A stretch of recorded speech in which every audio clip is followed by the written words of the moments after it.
Hi, this is Pastor Johnny here. I just want to thank you for taking the time to listen to this message. I pray that God will speak to you through it, that you'll be both challenged and encouraged by what you hear. Thanks again. God bless.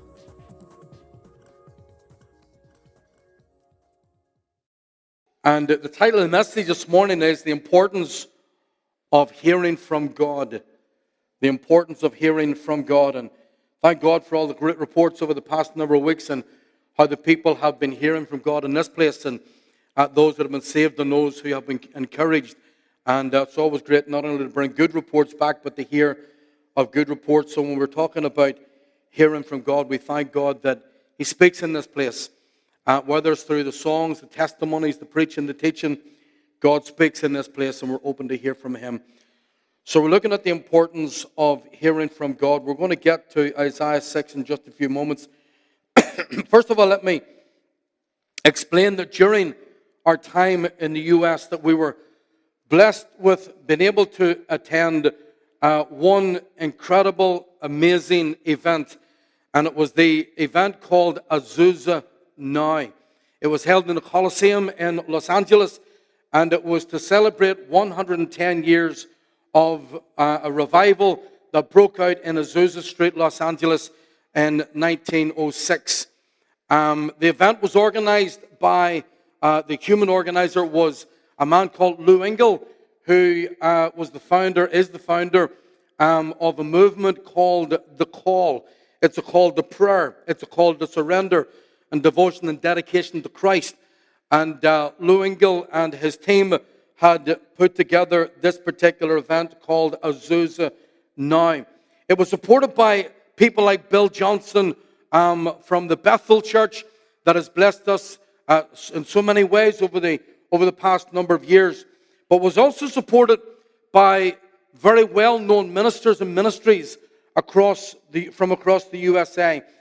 No less than Jack Hayford. When I arrived, Jack Hayford was actually on his feet and about to speak. And for those who know me, you'll know that Jack Hayford has meant a lot to me personally over the years. And so it was great to turn up just when he was being introduced to share at Azusa Now on that day. This was on the 9th of April, just a couple of weeks ago. Now, there were lots of special people about that day, lots of famous people that are called apostles, that are called prophets, and evangelists and pastors and teachers and so on. But we bumped into one very, very special person that day. And the name of that person is Abigail Wright. Abigail, as many of you know, Abigail is a member of our worship team. She is presently attending the worship, or the, what do they call it, the Bethel School of Supernatural Ministries there in California. We haven't seen her since, August, September last year. And when we arrived at the event, there was like up to 70,000 people there. We came in through the tunnel, which was entrance number 4. 4 and 5 and 6 and 7, they looked like they were completely packed out. So we walked along towards section 10 because we could see seats there. And as we began to walk along, we saw Abigail on section 5. I mean, out of all those people that were there, the one person that we bumped into within moments was Abigail, and she was absolutely delighted to see us, as you can see. We got such a welcome from her. She was so thrilled. You can see she was extremely busy. She was welcoming people, getting people to their seats, and then she was also taking up the offering, or helping to take up the offering. That's why she got the buckets in her hands. But so blessed to see us. She is planning to come back. Is that them all? Are they just looping over? All right, thanks. She is planning to come back in May, but it was such a blessing to see Abigail, and she sends her love back to everyone here within the church. Now, one of the things that I asked myself at that event, and for some time afterwards, was this: what is God saying to us today? You see, it's okay to go to events. It's okay to even come and have church and sing songs and enjoy the presence of God. It's okay to turn up and to have an experience in the house of God. But for me, the question that I needed to ask that day, and that I had to think on several times over the next number of days and even on my way back home, was this question: what is God saying to us today? And you see, if all we do is come to church, and if all we do is sing a few songs and go through ritual, whether it's this kind of ritual or a more religious type ritual, if all we do is just simply go through the rituals, and we're not seriously asking ourselves this question, then nothing will ever change. Nothing will ever change. And we can sing about surrendering to God until our faces go blue. We can sing about hearing from God and all that that means to us. But until we seriously ask this question, and we seriously consider why we're even here, then being here in some respect could be somewhat pointless. So that was the question I've asked. What is God saying to us today? And in seeking to answer that question, I remembered that others have said, and I've said this myself, we've said that we're not that concerned with what God has said in the past, but we're more concerned about what God is saying to us today. Many a person said that. I've said it. It even gets a few amens. But, and there is a but, as I thought through this particular question, and those thoughts came to my mind that we need to forget about what God said in the past, and we need to understand what God has said today. It was like God spoke like thunder into my heart, into my mind, and my spirit. And I believe that this is what God said to me. He said that His word does not change with the passing of time. In other words, if it meant something 2,000 years ago, it still means something today. If it meant something 3,000 years ago, it still means something today. And we got to be careful that if all we're interested in is knowing what God said today, but it doesn't line up with what God said yesterday, then maybe we're not hearing from God at all. Because sometimes all we want is what we want God to say to us so that we feel comfortable where we are. But the moment that we begin to dig up on words on the past and we begin to quote the Old Testament and even for some Christians the New Testament, and it doesn't line up with the way we want to behave and live in 2016, then it makes us feel somewhat uncomfortable. And so I believe that God said to me that His word does not change with the passing of time. That His word has no sell-by date and has no use-by date. And so I concluded that every generation, that every local church, that every church leader, that every team leader, that every individual believer within the church needs to know that we're hearing from God. But we also need to know that we really truly are hearing from God. That's why I've given the title, The Importance of Hearing from God. And we need to know that whatever we say, whatever we do, that we're doing it because we genuinely, truly have heard from God. God then took me to Isaiah chapter 6. And again, this is what I believe God said to me as I considered Isaiah 6. He said, I'm still asking the same question. He asked the question of that Isaiah was listening into some 2,700 years ago. He asked the question, whom shall I send? Who will go for us? And it's like God saying, I'm still asking the same question. This question has not grown old, but is still relevant today as it was in the time of Isaiah. You see, friends, God is not just looking for someone to volunteer like it's just another thing to do. We ask people to volunteer on certain things within this church, and I'm sure every church does the same. We need volunteers. We ask people to step up and to volunteer. But I want you to know today that God is not just looking for someone who will step up and step in just because there's a need and we want to volunteer to be in that situation. But is looking for those who will hear from Him, who will genuinely hear from Him and will answer the call to go and to do, just like Isaiah heard and did. So Isaiah chapter 6 and verse 1.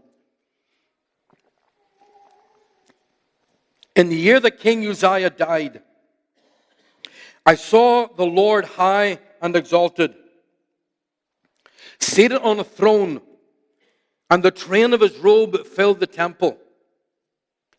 Above Him were seraphim, each with 6 wings. With 2 wings they covered their faces, with 2 they covered their feet, and with 2 they were flying. And they were calling to one another, Holy, holy, holy is the Lord Almighty. And note that He wasn't holy, He is still holy. We sing to and we worship a holy God. The whole earth is filled with His glory. At the sound of their voices, the doorposts and thresholds shook, and the temple was filled with smoke. Woe to me, I cried, I am ruined, for I am a man of unclean lips. I live among a people of unclean lips, and my eyes have seen the King, the Lord Almighty. Then one of the seraphim flew to me with a live coal in his hand, which he had taken with tongs from the altar. With it he touched my mouth and said, See, this has touched your lips. Your guilt is taken away and your sin atoned for. Then I heard the voice of the Lord saying, Whom shall I send? Who will go for us? And I said, Here am I. Send me. I want you to consider for a moment the circumstances in which Isaiah had this amazing experience. His uncle had just died. In the year that King Uzziah died, Uzziah was his uncle. In fact, he was more than his uncle. His father had died when he was a boy. Uzziah was his father's brother. Uzziah became his adopted father. Uzziah raised Isaiah as his son. He raised him in the palace. And so when he said, in the year that King Uzziah died, he's speaking of a situation of great loss and grief. And it was in this particular moment that he had this amazing experience when he saw into the throne room of heaven and when he heard God speak and ask this question. And having heard from God and having had this amazing experience with God, I want you to note this. He didn't stop there. He didn't think, let me just write a few verses about this. Let me write a song about this experience. No, he didn't stop with where he was. Isaiah took it somewhere. Isaiah went beyond the experience and began to serve God. We know that his service as a prophet was not to see much fruit because he was going to see Israel being torn down around him.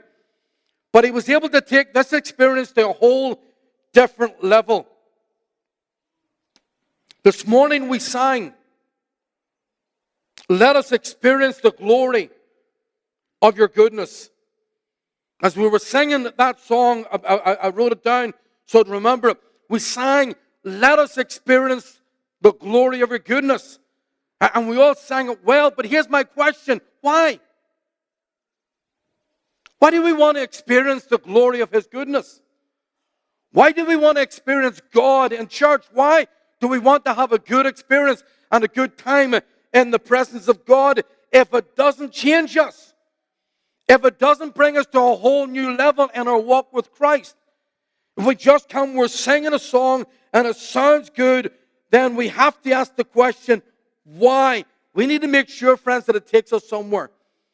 We need to make sure that when we sing these songs, when we preach these sermons, when we nod our heads, when we say amen, or even there's something in our hearts and it's making a response to what God is saying, we need to make sure that it's going to take us somewhere.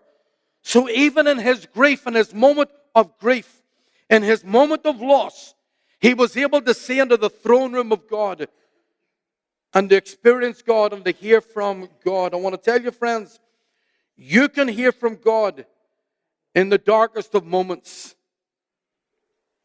You can hear from God in moments of tremendous grief.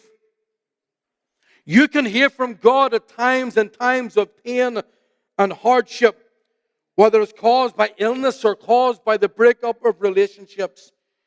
You can even hear from God in the prison cell. You can hear from God on the streets. No matter where you are, no matter what you're going through, you can hear from God. God spoke to Moses in the wilderness. He spoke to David and to Elijah in a cave. He spoke to the soldier at the cross, and he spoke to the thief on the cross. He can speak to you absolutely anywhere and anyhow. In fact, he can even speak to you. This is going to shock some of you. He can even speak to you in church if you stay awake long enough. He can speak to you in church if you turn off your mobile phone and stop pretending that you're following through in the Bible verses.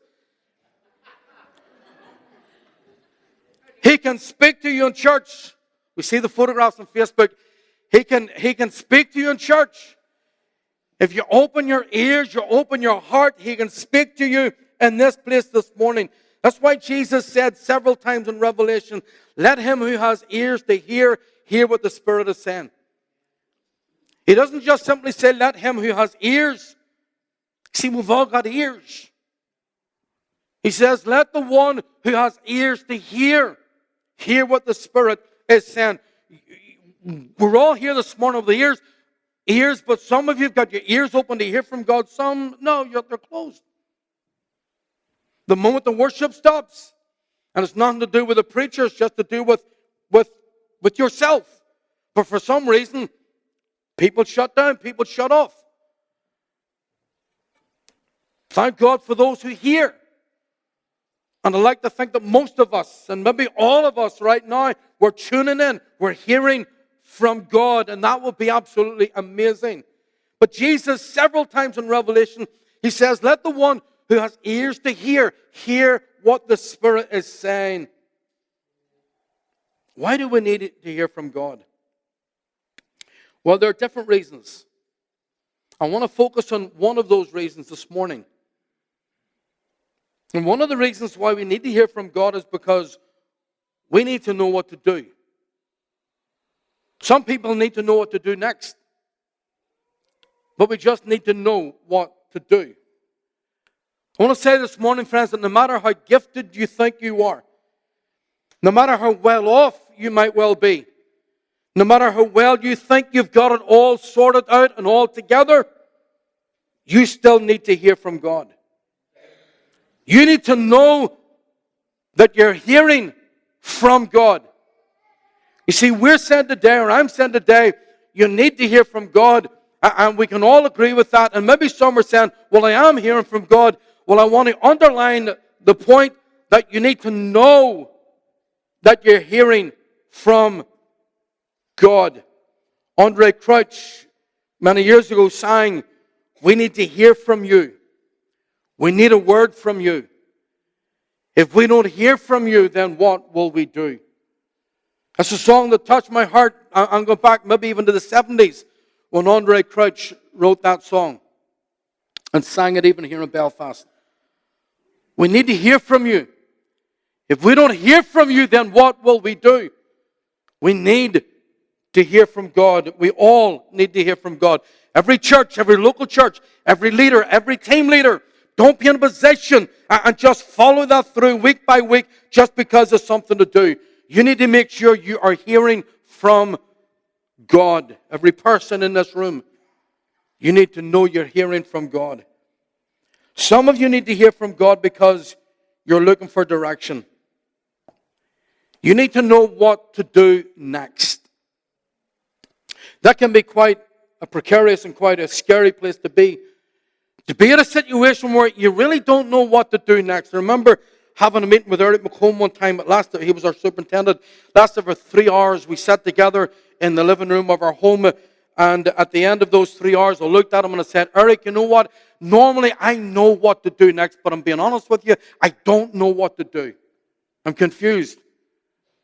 And so he gave a bit of advice. I took the advice, and out of that, believe it or not, out of that came New Life City Church as to where it is today, without getting into the whole story. But sometimes you're at a situation where you don't know. But what you do need to know is that you're going to hear from God in order to get you to where you need to be next. Now, one of the factors that helps to determine that you truly are hearing from God is that when God gives a command, when God tells you what to do, it's almost always going to be something that will take you out of your comfort zone. And oftentimes, it will not make a whole lot of sense to you personally. And probably will not make a whole lot of sense to other people. When Kathleen and I went to Bible college back in 1977, it wasn't making a whole lot of sense, other than the fact that we knew in our hearts it was God wanted us to do. Humanly speaking, it didn't make a whole lot of sense. But not only did it not make a lot of sense to us at that human level, our parents weren't even committed Christians. And it certainly didn't make a whole lot of sense to them. First time I told my dad what we were doing, he was absolutely shocked. Why are we leaving? We live just at the back of them. We were with them every day. Jonathan was 18 months old. He was their first grandchild. Why are you leaving? We had secure jobs, we had secure employment. Why are you giving that up? We had to sell. We didn't own our home, we were renting it. But we owned everything in it except the television. Back then you didn't buy television sets because they're always breaking down. So you rented them. And then whoever you rented it from, they came out, they fixed it, they replaced it with another television and so on. But we bought everything else. Everything we owned and everything we had in the house, we owned it. We saved up, we bought it, but then we had to sell it to get us to Bible college. We needed the money for our fees. We needed 2 years' money to get us through the Bible college. When we sold all of our furniture, how many people know that when you buy furniture, and it costs you quite a lot of money when you buy it new, but when you're trying to sell it second hand, you're never going to get anywhere near what you paid for it. And so when we sold all of our furniture, all we had left in the world was put in the wooden box and the clothes on our back. That was it. And what we got from selling all of our furniture was enough to get us through our first year at Bible college. It didn't make a whole lot of sense. There we were going off with our fees and expenses for 1 year, but going to be there for 2 years. But at the end of those 2 years, when we left Bible college, we came back to Northern Ireland, we had enough money to completely furnish a 3-bedroomed house, paid for all the furniture cash. We bought a car, we put it on the road, and we still had money in the bank. See, it didn't make a whole lot of sense 2 years earlier, but in 1979, it began to make sense to us. 1979, we left Bible college. 1989, we bought the old stadium. 1999, we sold the stadium. 1999, we moved into Townsend Street. 2009, we moved into this building. I wonder what 2019's got for us. 79, 89, 99, 09, when we moved into this building. It didn't make a whole lot of sense, but it makes a whole lot of sense today. You see, whenever God calls you to do something, it's not always going to make sense. It's going to take you out of your comfort zone. And not only will it not make sense to you, it's not going to make sense to those around you, especially if they're not committed Christians. Now, of course, there are some people who often do things that do not make a whole lot of sense. There are a whole lot of people who do things that don't make a lot of sense, even without hearing from God, because that's just what they do. Some people don't need to hear from God to do things that don't make sense. It's just in their nature. So I'm not saying this so that anybody can come and say, oh, you look at someone and you think they're doing things that never make sense, so that must be of God. No, no, no, no. That's where we need the gift of the discerning of spirits. Because some people are going to do crazy things because they're crazy anyway. And then they're going to pretend that it's God that's talking to them. That's why I'm saying we're talking about the importance of hearing from God. We're not talking about the importance of doing things that don't make sense or doing crazy things. We're talking about the importance of hearing from God. We need to know that we're hearing from God. You need to know that you're hearing from God. It's good to get the latest song from Bethel. It's good to read the latest quotes from Andrew Willis, although he gets most of his quotes from me and from John Waller in England. But it's good to pick up from others and to hear from others. But friends, we need to know that we're hearing from God. Even whenever it does sound crazy. In fact, especially when it sounds crazy. When I walked for the very first time with a cross around the wall here for 40 days, I needed to know that I was hearing from God. And it was even during those 40 days that I'm still struggling. I'm still saying, Lord, have I really heard from you? Am I hearing from you? It doesn't come that simple. Look at Moses. Moses was standing talking to a bush. Standing in a desert. Probably looking around, making sure no one else was watching. Because he's about to have a conversation with a bush. It's talking to him. He's talking back to it. He's actually taking instructions from the voice that comes out of the bush that tells him to go to Egypt and deliver the people of Israel who have been in slavery for 400 years. Look again at Moses when he was standing at the Red Sea, surrounded by mountains and hills on either side, and the Egyptians coming against him. And then the Red Sea in front of him, and God says, what's that you've got in your hand? And sometimes God's going to ask you that question. What have you got in your hand? What do you have? The little boy with 5 loaves and 2 fish. What have you got in your hand? That's what he said to Moses. What's that in your hand? And then he said to Moses, I want you to stretch out that rod. Stretch it out towards the sea. God says to Moses that when you do, that the sea is going to divide its waters. And the people are all, millions of people that were with him at that moment in time. The reckon there was like 3 million people. When you stretch forth the rod, the waters are going to part, and they're all going to follow you across the sea, walking on dry ground. How many of us would have said, yeah, right, God, what was I smoking this morning? It didn't make a whole lot of sense.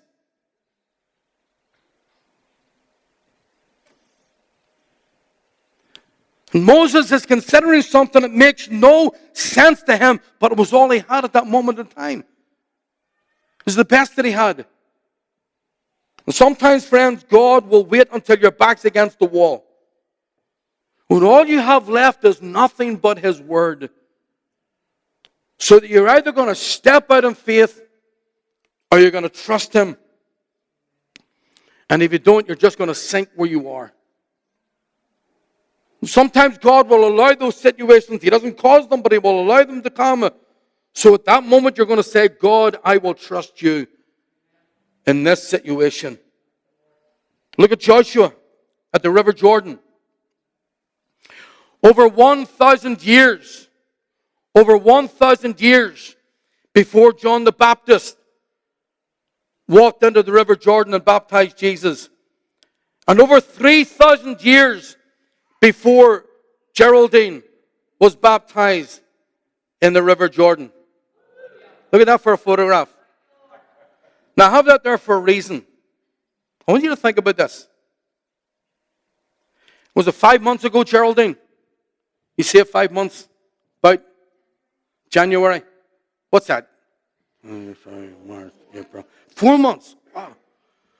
You know, I told Geraldine's story at almost every church I spoke in America. I did. Let me tell you why. Save 4 months, just previous to that, the first time I set eyes on Geraldine, she was sitting in the coffee shop. Tom brought her from West Belfast. Thank you, Tom. No, I'm not blaming you. I'm not blaming you. I'm thanking you. I'm thanking you, Brother Tom. I'm thanking you. And when Tom brought her along to the coffee shop, it was knowing, and what he said to me was he knew he was bringing her to a place where she would get help. See, a lot of people would come to the church and don't fully realize the work that goes on here every single day. Every day of the week, these doors are open. People can come here even at moments of great need. One young man was very badly beaten on the Shankill Road on a Thursday at 8:30 or 8 o'clock, and he managed to make his way down through the streets. His body was bloodied and sore and bruised, but he got to here, and when the staff got the police and the ambulance and they took him out and they asked the question, why did you come here? His answer was he knew it would be open. The place would be open. And I think he said he knew that he'd be safe here. And so when Tom brought Geraldine and said that he knew that she'd be able to get help here, I'm going to be honest. When I first met Geraldine, I'm actually looking straight through her eyes, and I'm wondering, is there anyone at home here? And I'm wondering, can we really help this young woman? And I thought I was looking at someone that's 19 years of age. Now, that's probably a compliment to you, Geraldine. I'm sure it is. 19 years of age. But you have a daughter that's 15. 17. Wow. And I'm looking at a young woman, I think she's around about 19, and I'm thinking to myself, how can we help her? I got the hold of Cara. She came in, she sat with her, she arranged to meet with her and so on. And then the further meetings took place, and she came to church. And 4 months ago, she committed her life to Christ. And in less than 4 months, she's in the River Jordan getting baptized. That was just a few weeks ago. While we're in America, she's over in Israel. She's in the River Jordan getting baptized. September this year, she's been accepted to attend the Belfast Bible College. 4 months. 4 months. 4 months. What's that saying to the rest of us? And this morning, she's got 2 friends from across the border. Am I correct? Who met her in Israel. Thank you, folks, for coming and joining with Geraldine this morning. Thank you. You're welcome.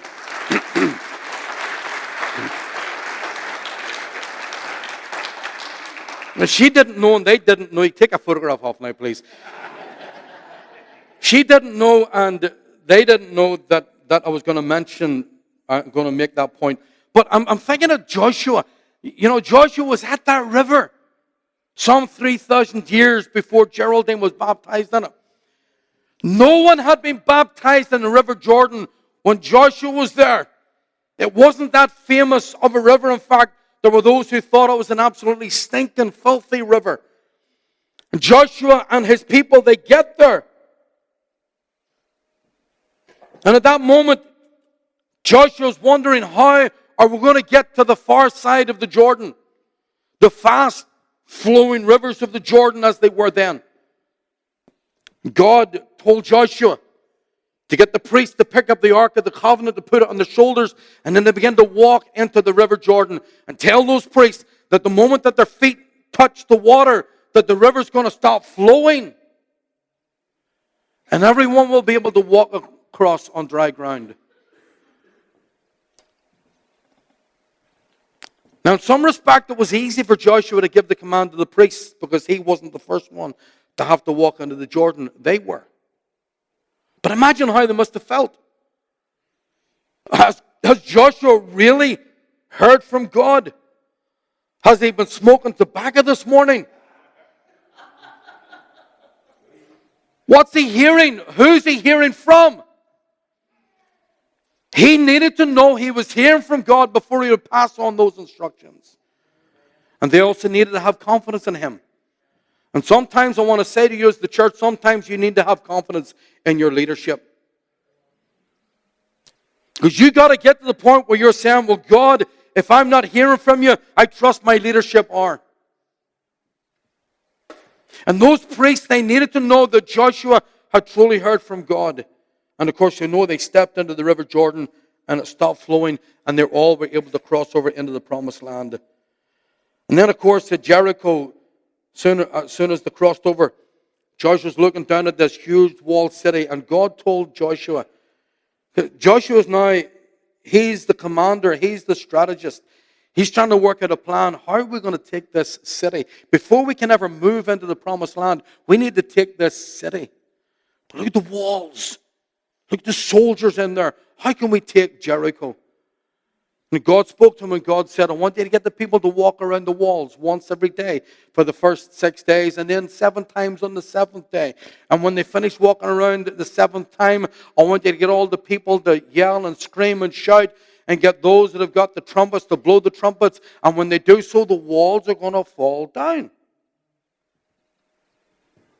I could tell you, Joshua and the people, they needed to know that they were hearing from God. And the evidence, and here's the crucial point. The evidence that they were, whether it was Moses or Joshua, the evidence that they were hearing from God was that they did what God told them. And what God told them would happen, it happened. Moses did what God told him. He brought the people out of slavery. He brought them across the wilderness to the Jordan. Joshua heard from God. He did what God told him. He led the people across the Jordan. He walked them around the walls of Jericho. And they took the city. In fact, they took the land. You see, friends, if you truly hear from God, and you're obedient to what God has sent to you, you will actually do what God told you to do. Far too many people are saying that God told them to do this, and God told them to do that, and God told them absolutely nothing. And the evidence that God has told someone to do something is the fact that they're walking in obedience to it, and they're seeing God work through in their lives. That's the evidence of it. Yeah, it might take some time, we understand that. But how much time do we have on this earth? God will come through. If He gives you a promise, He gives you a command, and you pursue that, then you'll not need to try to convince yourself. You'll not need to try to convince others, whether it's in person or on Facebook. But it will become evident in your life that you are a man, you're a woman, you're a young person who is truly hearing from God. That's why I say this morning, that's why I give the message the title, The Importance of Hearing from God. Not the importance of going through the ritual of a church service. Not the importance of putting on that religious baggage. Not the importance of simply doing what we've always done. But the importance of hearing from God. And I'm asking you the question this morning, are you truly hearing from God? And some of you hear from Him, but you don't like what you're hearing, so you try to push it off to one side. And then God comes back again. And the Holy Spirit's always there to convict and convince of righteousness and of truth and of judgment to come. He wants to bring you into alignment with His truth. We even sang about that this morning. Because when we hear from God, we hear truth. And God wants to bring you into alignment with His truth this morning. For some of you, hearing from God starts right now. I'm going to finish in a moment. But some of you, really, truly hearing from God starts right now at this moment in time. Mary said to the disciples, whatever Jesus says to you, do it. Mary did not say to the disciples, you do what I say. She said to the disciples, whatever He says, whatever Jesus says, you do it. Friends, that's the best advice that I can give you this morning. Whatever Jesus says to you to do it. God asked the question, whom shall I send? Who will go? And it's not just about a piece of work to be done. It's about willing to walk out a life of obedience to the call and to the Word of God. Isaiah, 2,700 years ago, answered the question by saying, here am I, sent me. And it wasn't just that, well, I'm going to go and do something for you, and then that's it. He's saying, I'm going to go, and I'm going to walk and live my life in obedience to you. And that's what he did. And that's what he's looking for this morning. He's looking for those who will hear his voice, and then will say, yes, I will go from this place this morning, from this moment on, and I will live my life in obedience to him. Will you hear his voice this morning? Will you respond? Will you walk in obedience to his call, to his command, and to his word? Thank you for listening to the New Life Weekly podcast. For more resources, follow us on our Twitter feed at NLCC Media, or subscribe by sending an email to blog@nlcc.media.